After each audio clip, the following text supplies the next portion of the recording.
தேவாலயத்துக்கு போனார்கள். அப்பொழுது தன் தாயின் வயிற்றிலிருந்து சப்பானியாய் பிறந்த ஒரு மனுஷனை சுமந்து கொண்டு எங்க வச்சாங்களா, தேவாலயத்திலே பிரவேசிக்கிறவர்களுக்கு பிச்சை கேட்கும்படி நாள்தோறும் அவனை அலங்கார வாசல் எனப்பட்ட தேவாலய வாசல் அண்டையிலே வைப்பார்கள்.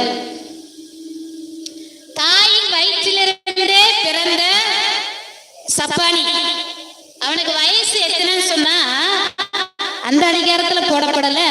ஆனா 4ஆம் அதிகாரத்துல 22ஆம் வசனத்துல சொல்லப்பட்டிருக்கு அவனுடைய வயசு எத்தனை என்று சொல்லி. 40 வயதுக்கும் மேற்பட்டவனாய் இருந்தான். அல்லேலூயா. எத்தனை வயசுக்கு மேற்பட்டவன்? 40 வயசுக்கும் மேற்பட்டவனா இருந்தான். தாயின் வயிற்றிலிருந்து பிறக்கும் போதே எப்படிதான் இருக்கானா, சப்பானியா இருந்தானா. அப்போ எத்தனை வருஷமா கஷ்டப்பட்டிருக்கான்? 40 வருஷமா நடக்க முடியாம அவன் ரொம்ப கஷ்டப்பட்டிருக்கிறான். இன்னொன்னு, அவனுக்கு சாப்பாட்டுக்கு வழி இல்லை. ஏன்னா வேலைக்கு போக முடியாது, கால் சரியில்லை. அப்படிங்கும் போது என்ன பண்றான், பிச்சை எடுக்காது என்ன செய்வோம், சாப்பிட்டு தன்னுடைய வாழ்க்கையை கழிக்கலாம் என்று சொல்லி அவன் என்ன பண்றான், ஒவ்வொரு நாளும் ஆலயத்துல வாசல், நீங்க நிறைய சர்ச்சஸ் நிறைய கோயில்ல போய் நீங்க பாத்தீங்கன்னா வாசல் நிறைய பேரு பிச்சைக்காரங்க உட்கார்ந்து இருப்பாங்க. ஏன்னா என்ன, ஆமா, பள்ளி வாசல்ல, கிறிஸ்தவ ஆலயங்கள்ல, அப்புறம் ஹிந்து டெம்பிள்ல கூட நம்ம பார்க்க முடியும். எல்லா ஆலயத்துக்கு முன்னாடியுமே நிறைய பிச்சைக்காரங்க இருப்பாங்க. ஏன் சொன்னா அவங்களால உழைக்க முடியாது. அதனால இவங்க சர்ச்சுக்கு போறவங்க, கோயிலுக்கு போறவங்க வந்து ஏதாவது போடுவாங்க, அதை வச்சு என்ன செய்யலாம், சாப்பிடலாம் சொல்லி நிறைய பேர் இருக்காங்க. இதே போலதான் இந்த நபரும் என்ன செஞ்சாரா, ஒவ்வொரு நாளும் ஆலயத்துக்கு முன்னாடி அலங்கார வாசல் சொல்லி ஒரு மண்டபம், அலங்கார வாசல், அதுல வந்து என்ன செஞ்சிருவாங்களா, அவனை வச்சிருவாங்களாம். ஏன்னா அவனால வர முடியாது. அவனை தூக்கி வைக்க எத்தனை பேர் வேணும்? கண்டிப்பா 2 பேர் வரும். அப்படிதானே? ஒருத்தரால தூக்கி வைக்க முடியாது. ஏன்னா 40 வயசுக்கு மேற்பட்டவன் என்று சொல்லப்பட்டிருக்கு. அப்ப 2 பேராவது கண்டிப்பா வேணும்.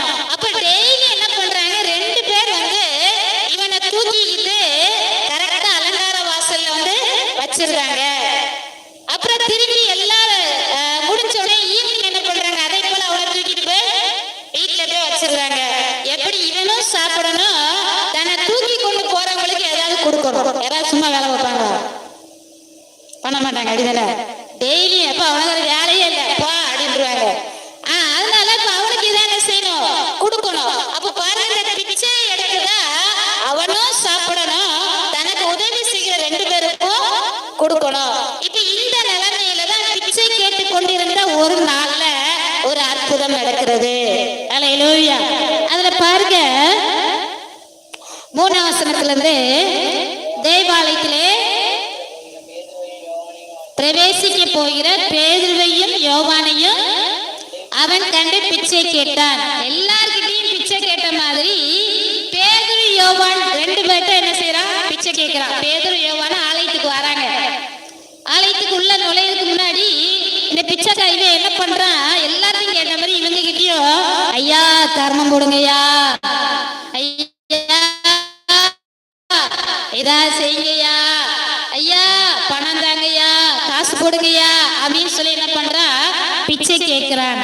ஆனா அவங்க என்ன சொல்றாங்க பாருங்க, அடுத்த வருஷத்துல, பேதுரு யோவானும் அவனை உற்று பார்த்து எங்களை நோக்கி பார் என்றார்கள். இந்த பேதுரு யோவான் என்ன பண்றாங்க, அவனை பார்த்துட்டு, எப்பா எங்களை கொஞ்சம் உற்று பாரு, எங்களை கொஞ்சம் நோக்கி பாரு அப்படிங்கிறாங்க.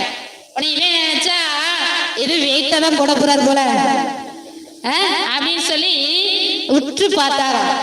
ஏதாவது நமக்கு எல்லாரும் காட்டிலும் இவங்க கொஞ்சம் அதிகமா தர போறாங்க அப்படின்னு சொல்லி அவர்களை அவன் உற்று நோக்கி பார்த்தான். ஆனா அங்க அவர் பேதுரு என்ன சொல்றாரு, 5ஆம் வசனத்துல, அவன் அவர்களிடத்தில் ஏதாயிலும் கிடைக்கும் என்று எண்ணி அவர்களை நோக்கி பார்த்தான். அப்பொழுது பேதுரு, வெள்ளியும் பொன்னும் என்னிடத்தில் இல்லை, என்னிடத்தில் உள்ளதை உனக்கு தருகிறேன், நசரேயனாகிய இயேசு கிறிஸ்துவின் நாமத்தினாலே நீ எழுந்து நட என்று சொல்லி வலது கையினால் அவனை பிடித்து தூக்கி விட்டார். உடனே அவருடைய கால்களும் கரடுகளும் பலன்